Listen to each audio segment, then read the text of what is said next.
Share बाजार में देखिए तो हजारों कंपनियां हैं, है ना।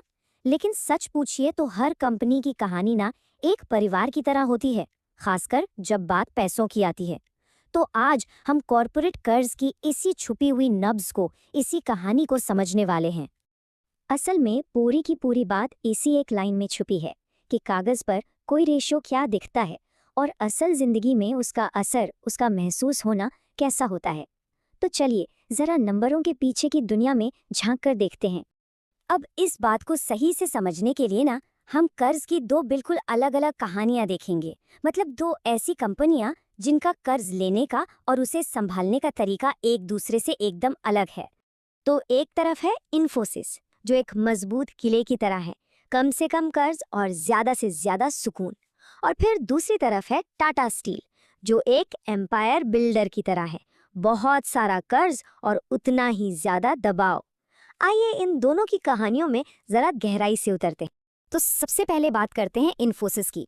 इसे हम कह सकते हैं सुकून वाली कंपनी। और ये कंपनी फाइनेंशियल स्टेबिलिटी यानी कि आर्थिक स्थिरता का एक बहुत ही बढ़िया उदाहरण है। यहाँ जो बात सबसे ज्यादा हैरान करती है वो है इसका कुल कर्ज। कितना? लगभग शून्य। जी हाँ, बिल्कुल सही सुना। इतनी बड़ी कंपनी और उस पर लगभग कोई कर्ज ही नहीं है। और बात सिर्फ जीरो कर्ज पर खत्म नहीं होती। कंपनी के पास लगभग 35,000 करोड़ रुपए का कैश रिजर्व भी पड़ा है। सोचिए, ये इसे किसी भी तरह के आर्थिक तूफान से लड़ने की कैसी जबरदस्त ताकत देता है। तो जब हम इसका डेट टू इक्विटी रेशियो निकालते हैं, जो असल में ये बताता है कि कंपनी पर अपने पैसों के मुकाबले कितना कर्ज है, तो जवाब आता है एकदम परफेक्ट जीरो। ये एक बहुत ही मजबूत फाइनेंशियल हेल्थ की निशानी है। अच्छा, तो इन नंबरों का असल जिंदगी में मतलब क्या हुआ? इसका सीधा मतलब है कि ईएमआई चुकाने का कोई डर नहीं, मंदी का दौर भी आ जाए तो सैलरी टाइम पर मिलती है और इन्वेस्टर्स को डिविडेंड भी आराम से बांटा जाता है। हाँ, ये हो सकता है कि स्टॉक थोड़ा धीरे चले, पर वो टूटता नहीं। और शायद यही वजह है कि इन्फोसिस में निवेश करने वाले अक्सर यही सोचते हैं कि रिटर्न भले ही थोड़ा कम मिल जाए, पर रात को नींद तो सुकून की आएगी। ये सुरक्षा और स्थिरता वाली जो फीलिंग है ना, वो कमाल की है। चलिए अब जरा सिक्का पलटते हैं और देखते हैं कि कहानी कैसे बदलती है। अब मैदान में है टाटा स्टील और यहाँ कर्ज का खेल बिल्कुल अलग और थोड़ा जोखिम भरा है। इन्फोसिस के जीरो कर्ज के बिल्कुल उलट टाटा स्टील पर लगभग 86,500 करोड़ रुपए का भारी भरकम कर्ज है। और ये कोई छोटा मोटा नंबर नहीं है, ये बहुत बड़ा नंबर है। लेकिन मजे की बात देखिए, जब हम इसका total debt to equity ratio निकालते हैं तो वो आता है लगभग 0.85।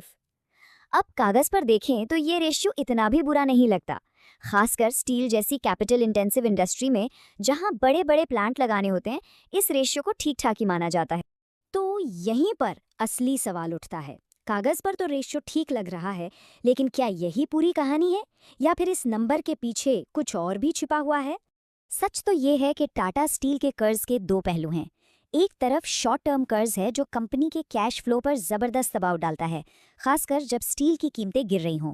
लेकिन दूसरी तरफ यही लॉन्ग टर्म कर्ज है जिससे कंपनी ने दुनिया भर में कंपनियां खरीदी हैं, अपनी क्षमता बढ़ाई है और भविष्य के विकास की नींव रखी है।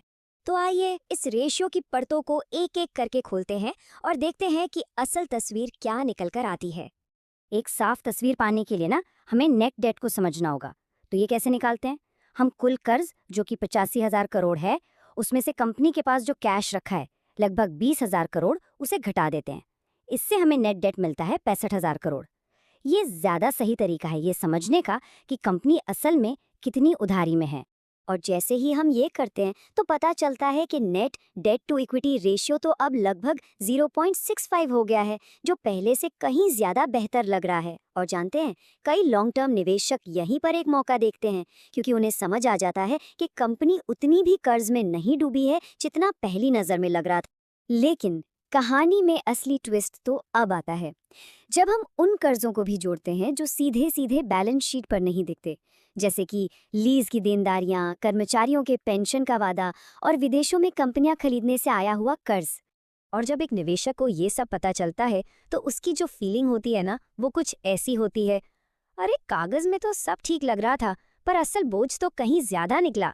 और बस यहीं से क्रेडिट रेटिंग पर दबाव या डिविडेंड कटने का डर पैदा होने लगता है।